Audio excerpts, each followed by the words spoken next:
This tutorial covers the installation of the 2725BRK-1 Renewal Kit, which is compatible with these quarter body 3/8 drive Z-Series quick release ratchets.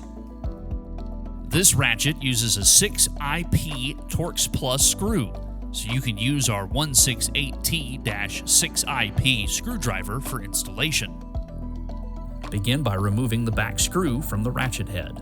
This will release the front accessories, which can be removed and discarded. Clean the ratchet head, removing any debris or old lubricant. Use only light oil. Do not use grease. Insert the reversion lever into the lowest hole on the back of the ratchet head. Next, insert the pin and spring into the hole in the side of the reversion lever. Make sure that you insert the spring end into the hole and use tweezers if necessary.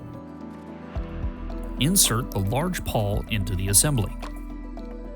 The small pawl comes pre-greased, so additional grease is not recommended. Insert the small pawl above the large one, making sure the grooves interlock properly. Insert the square drive gear, ensuring it engages with the pawls. Press the cover plate into the ratchet head, ensuring the circular cavities face downward.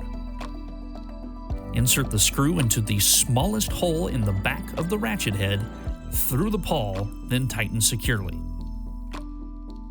Finally, test the ratchet for smooth operation and proper quick release function. This concludes the installation tutorial for the 2725BRK-1 Renewal Kit.